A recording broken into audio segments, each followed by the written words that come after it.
State of Maryland's Commerce Department, Cyber and Aerospace programs, and we're thankful for her. We also have Captain Ed Devinney, who is currently at Northrop Grumman, where he leads their cyber practice and some other things and keeps himself busy and God knows what. We're old friends, and previously was one of the founders of our current organization. And last but not least, my friend Rear Admiral Jeff Scheidt. Jeff left as his principal role as the Deputy Principal Cyber Advisor to the Secretary of Defense about 9 months ago. Yes. Right? Yes. And we met at JSAC a year ago, and he promised to help me as soon as he got rid of his other job. And bloody hell, he's been a great help, I can't thank him enough. So today we're going to talk about the Technology Advancement Center. We're going to begin with a simple question. I'm going to sit down and put poor Kimberly on the spot first. Of course you are. Because each of these fine gentlemen and ladies represent different communities, different constituencies within our industry, within this great cyber family, as it were. And what I wanted to give them an opportunity to express was their perception of the Technology Advancement Center, what it means to them, what it means to their communities and their constituencies, specifically those they serve. So Kimberly? Thank you so much. The floor is yours. Oh, thank you. So, good afternoon. My name is Kimberly Mentzell. I am the Director of Cybersecurity and Aerospace, and I'm leading all the emerging technology efforts on behalf of the state of Maryland for commerce. And so our mission is to advance that economic development within the state. And in doing so, the military and federal government obviously is an integral part of that particular mission. With that being said, we deal with all the branches of the military, federal agencies, the academic and commercial entities, all supporting that mission for national security. TAC, the Technology Advancement Center, is a major component, a vital component in this Maryland ecosystem. The innovation, the workforce development, the education, and all the support for the small businesses are extremely important part of the mission at TAC. Within TAC, actually, I just learned this yesterday, I have to be honest with you, and I was very excited to hear that they have, in the past 5 years, awarded contracts for over $1 million to small businesses. How many hundred million? Over 100 million. Over 100 million. Over 100 million for small businesses. And those small businesses are women-owned, minority-owned, veteran-owned, military, I want to make sure I get that right, service disabled, veteran owned. So many of those contracts have gone out to those particular individuals. With TAC, commerce is inextricably linked because they are part of our community. They also are one of our leading centers for our Global Gateway program. So we have companies that come from all different parts of the world and want to open up business within the United States. And in doing so, TAC is an awesome location for them to locate. That sounded funny, location, locate. Anyway, it's an awesome place for them to come. They have an opportunity to receive money from the state, especially from commerce, through commerce, and they're able to explore the US market for about 6 months or so in order to do so. So TAC, though, really is quite an impressive location. And this week, we had the honor of having the Secretary of Commerce came out to visit this week. And Kevin Anderson is a wonderful human being who is in charge of our agency. And he was extremely impressed by the work that is occurring at TAC. And he didn't realize everything that they do within the state. They are literally a power force, a powerhouse in the state for technology, and very well integrated into the military, into the federal government. So working with them as part of our state, we are very, very lucky. So having said that, I'm going to go ahead and pass on to you, sir. Pass it back to me. There you go. Thank you, Kimberly. Of course. Great summary of how a state is engaged with us. Now, we look at the world from a national perspective, but we are home in Maryland. So obviously that's where our most important network is from a state standpoint. Sure. Ed, your perspective, how you connect, because you helped create the entity. Well, thank you, Philip. Thank you for having us. Very simply, I was privileged to be at Cyber Command in NSA at the time where we were giving birth to this idea among many other good ideas. And frankly, this facility is unlike any other throughout the country. it's the intersection of everything that's important to all of us, but the root of it is within mission, right? Where else can you combine intimate knowledge of the government, of what they need, but to be able to convert it and convey it to the innovators? And I'm from Northrop Grumman. Certainly, we make a lot of pretty cool stuff, but a lot of the true innovation, especially in the cyber realm, are in the smaller startups and mid-sized companies. A lot of big companies like us are integrators, but it was really part of the foundation of the idea of the TAC was, how can companies, especially those without clearances, that have talent and have things to offer to mission, where can they meet with an organization where the FAR doesn't exist, where they can come and go freely and operate at the speed of business, not at the speed of the FAR.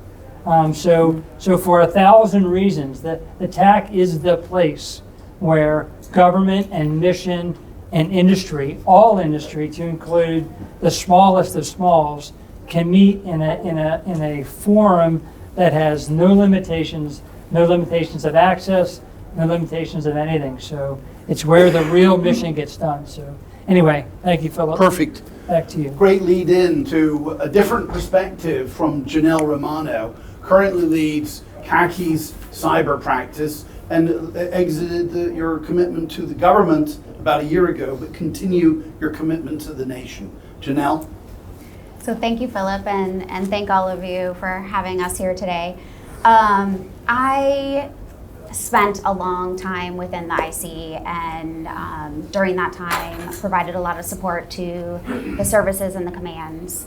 And it was really during that time that I got to see the power of collaboration firsthand between government, industry, and academia to solve some really hard challenges and produce some really elegant solutions. So for me, I think the promise of the TAC is that it can serve as a point of great contribution and capability delivery across the totality of cyberspace. And I love talking to groups like this because the next two things that I'm going to tell you, you are going to be like preacher, choir, preacher, right? So when we look at the, as a nation, our entire ecosystem as a community is highly interconnected, and our technology ecosystem is equally as interconnected, right? And over the last several years, the threats that we have faced have increased significantly in terms of scope, scale, complexity, severity, boldness, and the actors have become more diverse. And so that creates a great opportunity landscape for us, both from a defensive side and an offensive side. And I think the TAC can provide glorious capability across both, right? So if I look at the technology landscape, and we say the technology landscape continues to evolve and grow and advance over time. And as we look at that, both as industry and the government, we're looking at how we harness opportunities from within in order to create opportunity for the warfighter, in order to support that warfighter. In an era of great power competition and pacing threat, right, it's imperative that cyberspace provide decision advantage across all phases of conflict. So for those who sat in the room in the last panel, you heard a lot of that, right? So for me, the TAC has the ability to forward all of those fronts. And I'm a big proponent of the Cyber Mission Force and the IC, having grown up within its ranks and served there for roughly 30 years, right? So as I look to the next and the third ridgeline, this is really an opportunity to further that fight and to help the TAC deliver on its promise to the community from an innovation and an advantage perspective. A decision advantage point. The person who used to sit in that seat just a year ago, right? Jeff. So thank you, Philip. It's worth noting for context that one of my first jobs, first tasks while I was assigned as the Deputy Principal Cyber Advisor was a congressional task to assess the cyber posture of the entire Department of Defense. Small job. Nice. Little tiny job. That was a painful thing.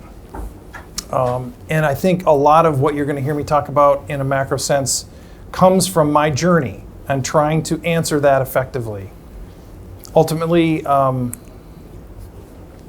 we can have a debate on whether or not what was produced was effective. I ultimately came away with not a real great satisfaction that we have clarity on that posture, but I have a lot more clarity on the things that the community needs to get to a better understanding of how we're postured.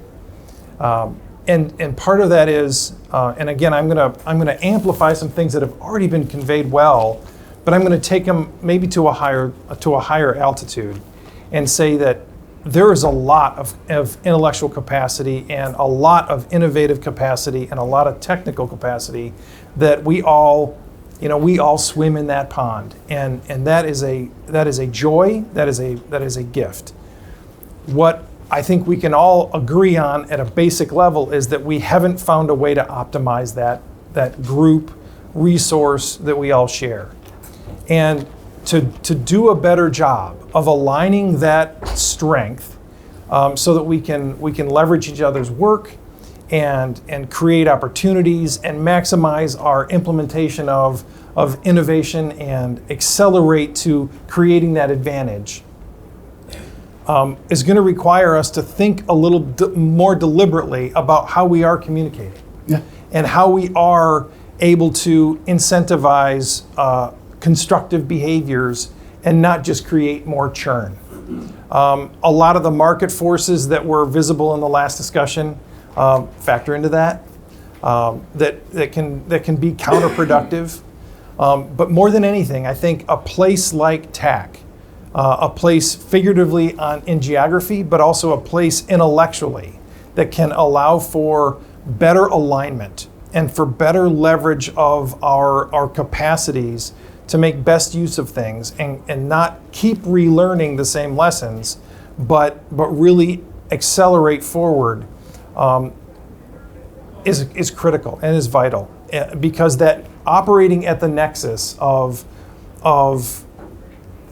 and you can have a lot of dimensions and you can take a lot of perspectives on this, but that nexus of big thing and small thing, old thing and new thing, state, local perspectives and needs, along with national and international perspectives and needs, really does provide the opportunity for us to gel in a way that finds commonality and leverages that commonality to good benefit, allows us to create group momentum and not be rubbing against each other and creating heat, but actually helping each other, because we can find common language and we can have common models and common ways of discussing challenges that allow us to leverage each other's work. And so where we have all the innovation and bright, high energy, small business injection of greatness, we've got to also assimilate that into greater context, and allowing for the venue of TAC and the idea of TAC to facilitate that context and that normalization and group harmony for alignment and leverage, I think is super powerful. And so it's a pleasure to think about that work, and it's a pleasure to contribute to that work. Yeah. Thank you, Philip. We are blessed at the TAC to have great leadership with vision, and we have formed an advisory board for context that consists of almost 60 leaders in the field, 15 former flag officers, representatives of many agencies, more than a dozen SMEs, all seeking to serve one mission, the mission of the TAC, to spread the word and to engage it with the community. And since you each have been involved in the TAC over the last 3 months as we formed this advisory board, what is it that you've seen that's grabbed your attention? What is that particular project that's happened now and is moving forward? Ed, kick us off.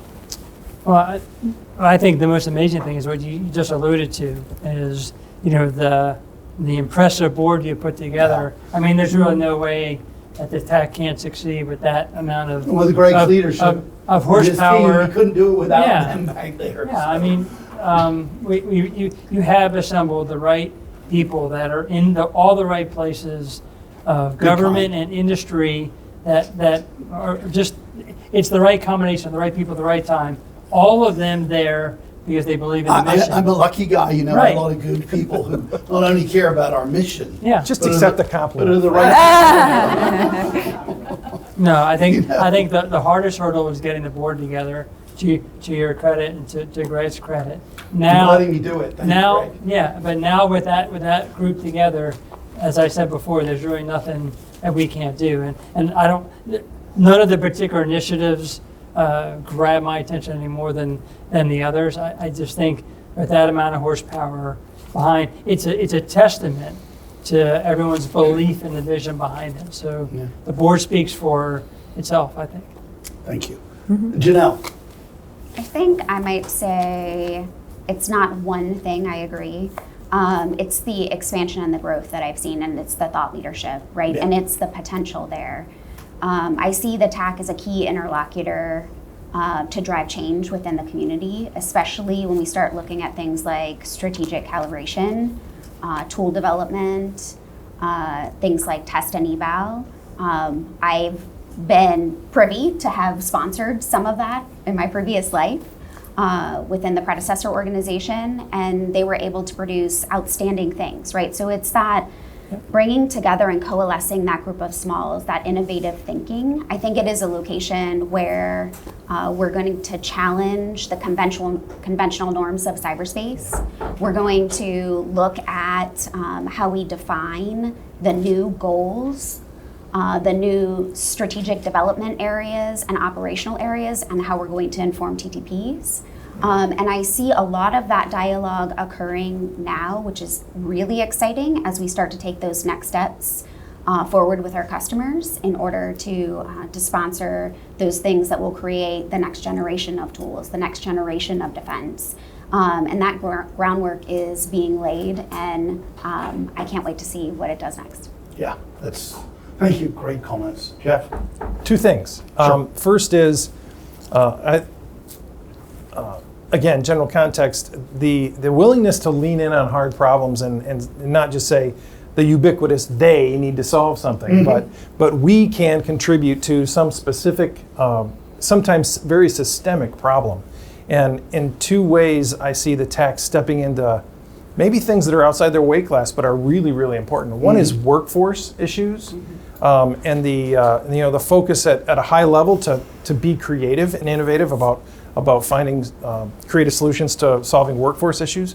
And then the second one that is very technically dominant, and that's concerns about critical infrastructure, and where IT networks meet OT networks, and that ugly seam that seems to be exploited all too often.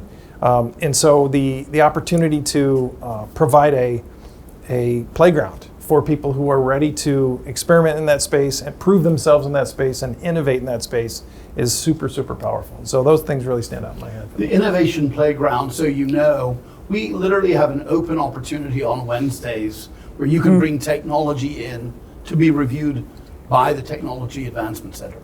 And we've done thorough analysis for likes of Dark Trace, if you want to go look at the report.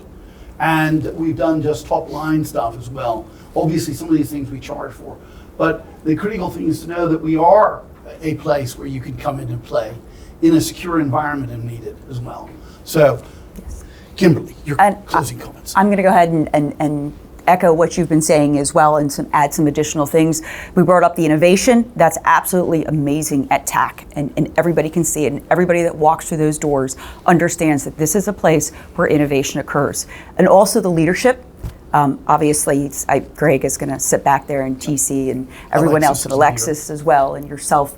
I've seen a huge change over the past year or so with this, and it is outstanding, and I am thrilled to continue to support the efforts that are occurring at the TAC. I've mentioned the small businesses. I've mentioned the support that they give.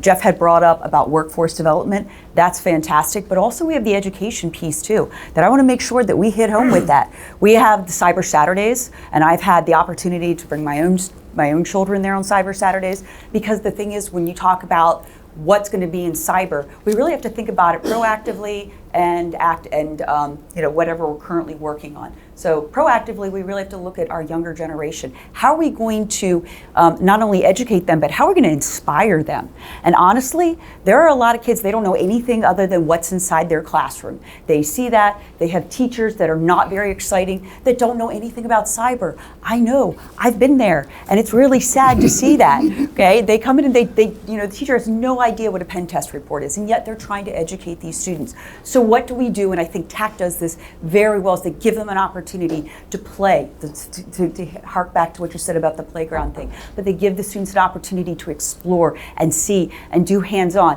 Whatever you do, that sticks in your mind more and longer than anything that you read in a book, okay, or anything that you hear. It sounds really good abstract, but go there and see it. And I guarantee you, if you walk through the doors of TAC, you will be blown away by what cybersecurity actually is. It's not just sitting behind a computer with a hoodie and a mask. I'm sorry. However, even though that's like we all wear hoodies and masks. Well, I what are you do. talking about? Come That's on. a DEF CON.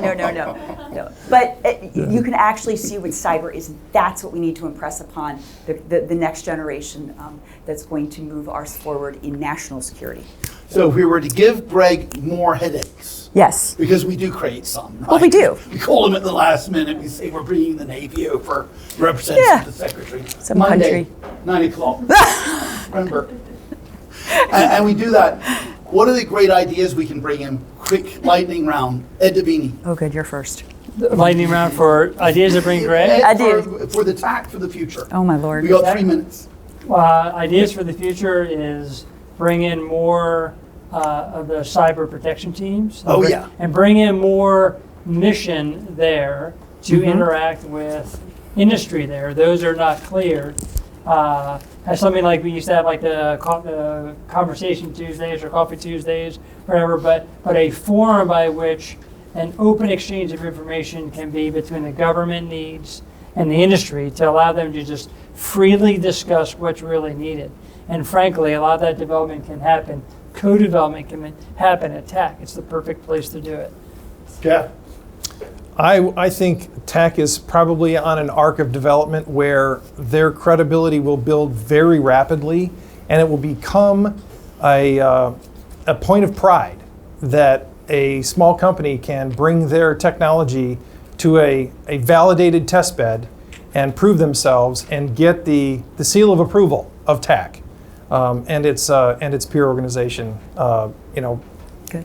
collaborative. Seal of approval. I love that. Big seal of approval. Greg. Yeah. Janelle. I think mine was along the lines of Ed, so bringing in a developer operator group, sit down, tailor something, get it in the field as quickly as possible, and build on that level of success in operations.